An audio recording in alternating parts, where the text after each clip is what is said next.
बाजार से सब्जियां खरीदने से 100 गुना बेहतर है। अगर आप घर पर ही ऐसी सब्जियां उगा सकें, शायद आपने इस तरह का वीडियो पहले कभी कहीं नहीं देखा होगा, लेकिन आज हमारे चैनल के माध्यम से आप सिर्फ 4 मिनट में सीखेंगे कि सर्दियों में अपनी छत पर या अपने घर के एक छोटे से क्षेत्र में गोभी कैसे उगाएं। यदि आप इस तरह से अपनी छत पर गोभी उगा सकते हैं तो आप देखेंगे कि आप अन्य किसानों की तुलना में अधिक लाभ कमा सकते हैं। इसका एकमात्र कारण यह है कि यदि आप इस प्रक्रिया में गोभी उगाते हैं तो गोभी कभी खराब नहीं होती है और यह कीटों से भी सुरक्षित रहती है। विदेशों में किसान अपनी छतों पर गोभी उगाकर हर सीजन में लाखों रुपए कमा रहे हैं, लेकिन आज आपको हमारी प्रक्रिया इंटरनेट पर कहीं नहीं मिलेगी। इसलिए यदि आप गोभी उत्पादन की इस प्रक्रिया को सीखना चाहते हैं तो कृपया आज यह पूरा वीडियो देखें और आप देखेंगे कि आप इस गोभी के अंदर कोई भी रसायन डाले बिना बहुत सारी गोभी उगाने में सक्षम हैं। तो मेरे प्रिय दर्शकों, मैं आपका ज्यादा समय बर्बाद नहीं करूंगा। आइए हम आपको जल्दी से इस गोभी को उगाने की प्रक्रिया सिखाते हैं। सबसे पहले हम एक प्लास्टिक कंटेनर में कुछ जैविक मिट्टी भरेंगे और हम इस मिट्टी में कुछ अच्छी किस्म के पत्ता गोभी के बीज लगाएंगे। फिर हम रोपे गए बीजों पर बहुत कम मात्रा में पानी छिड़कते हैं और कंटेनर को 7 दिनों के लिए सुरक्षित स्थान पर छोड़ देते हैं। इसके बाद हम छोटे छोटे कई प्लास्टिक के डिब्बे लेंगे और इस डिब्बे को बीच में से काट देंगे और इस डिब्बे की पिछले हिस्से को हम एक ड्रिल मशीन के जरिए छेद कर देंगे और फिर हम इन सभी डिब्बे को एक रस्सी से बांध देंगे और इन बंधे डिब्बे को अपने घर की छत पर किसी सुरक्षित स्थान पर लटका देंगे। हमने जिस तरह से एक के ऊपर और एक डिब्बे को रस्सी के जरिए बांधा है, आपको ठीक इसी तरह बांधना होगा। फिर हम सारे डिब्बे को एक एक करके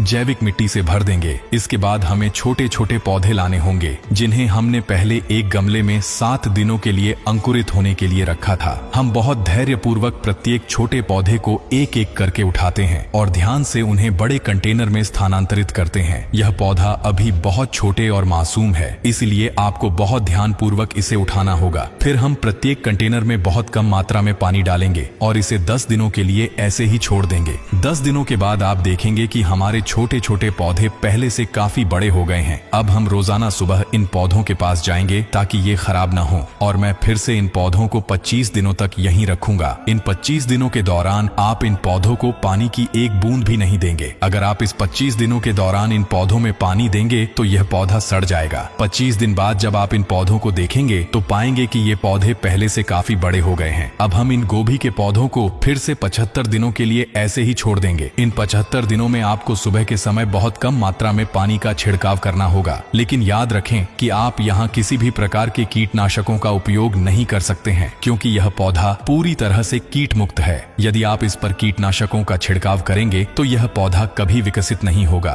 75 दिनों के बाद जब आप इन पौधों को देखेंगे तो आपको अपनी आंखों पर यकीन नहीं होगा क्योंकि आप देखेंगे कि ये गोभी के पौधे बड़े होकर बहुत मोटी गोभी बन गए हैं। अब हम इन गोभी को एक एक करके काट लेंगे और एक कंटेनर में रख देंगे और फिर इन गोभी को हम बाजार में बेचने के लिए ले जाएंगे। हम आपको इस चैनल में हर दिन इसी तरह नए नए पौधे और नए नए खेती के बारे में वीडियो अपलोड करते रहते हैं। अगर आपको ऐसे वीडियो देखना पसंद है तो आप हमारे इस चैनल को फॉलो कर सकते हैं क्योंकि हमारे इस चैनल पर अगले 7 दिन के अंदर एक ऐसा वीडियो पोस्ट किया जाएगा जिसमें आप सीख सकते हैं कि आप अपने घर की छत पर 12 महीना तक कैसे केमिकल फ्री आलू को उगा सकते हैं। लेकिन मेरे प्यारे जाने मन, मुझे बताते हुए दुख हो रहा है कि आप उस वीडियो को तब तक नहीं देख पाएंगे जब तक आप हमारे इस चैनल को फॉलो नहीं करेंगे। तो अगर आप सच में उस वीडियो को देखना चाहते हैं और सीखना चाहते हैं कि कैसे केमिकल फ्री आलू को घर की छत पर उगाया जाए तो प्लीज हमारे इस चैनल को फॉलो करके रखिए। और आप इस वीडियो को दुनिया के किस देश से देख रहे हैं कृपया कमेंट बॉक्स में लिखना न भूलें ताकि हम अगले वीडियो में आपको धन्यवाद दे सकूं।